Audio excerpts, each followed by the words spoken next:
We're seeing it again, aren't we? That narrative creeping back into the news. This is going up. That is going sideways. I'm going to do this. I'm going to, all these things. More and more people are waking up. They're seeing the wood for the trees. They're working out that there's something a bit sniffy and shifty going on about this whole thing.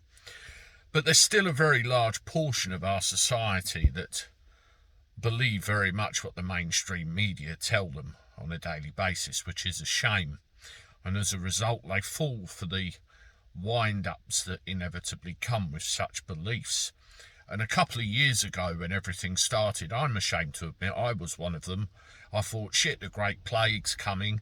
Hide, stay in your houses, everybody fuck off, leave me alone kind of thing. And then I worked out on my own what was really going on and, what the real situation was.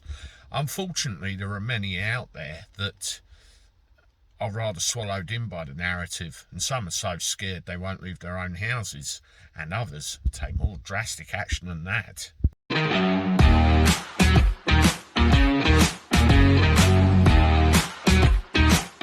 Howdy everyone, welcome back to the channel for a Monday night. Hope you're doing all right.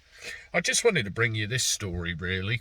It's a prime example of what can happen when you believe everything you read in the media. You see, we've all had different levels of fear and apprehension built up into us if we believe what we read in the media as to what's going on. And one of these things is the old 2 metre distance rule. You stay right over there, you don't come anywhere near me, or, all that kind of thing. Well, I want to tell you about a lady called Jane Downall. She's a 61-year-old lady, just normal run-of-the-mill person here, there and everywhere. Trouble is, she's been charged with common assault. This is a picture of her. Now, she was next door neighbours with a family called the Fishers. The Fishers and this lady Jane didn't get on very well. To begin with, they were, having arguments about various things. And one day, the Fishers were having a family barbecue in their back garden. It was just the two of them and their child.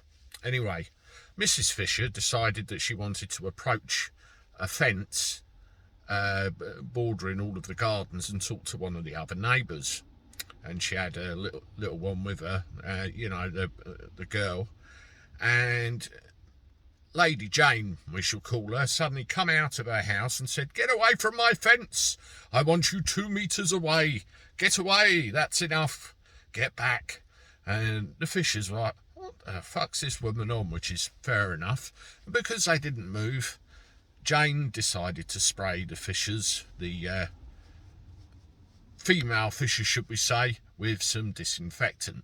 And it was strong disinfectant, the kind that burns the skin when it makes contact. They backed off, understandably shocked and upset, and had to deal with the consequences of that. Mr. Fisher walked up and said, "What the hell are you doing?"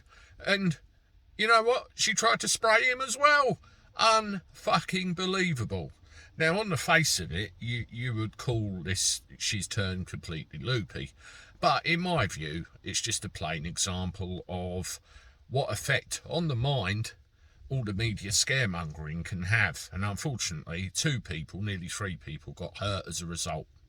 This lady has been charged with common assault. What she did was wrong, correct. She tried to get the common assault charge overturned, and didn't happen. Judge wouldn't have it. So the actual charge stayed in place, and I think she got a conditional discharge from what I was reading. Crazy story, but a definite example of what can happen if you allow the press to wind you up as much as it does. Let me know what you think in the comments below. Have you got a neighbour like this that will spray disinfectant at you if you come too close? You probably have and don't even know it. Subscribe to the channel, give the video a like. I'll see you on the next one. Toodaloo.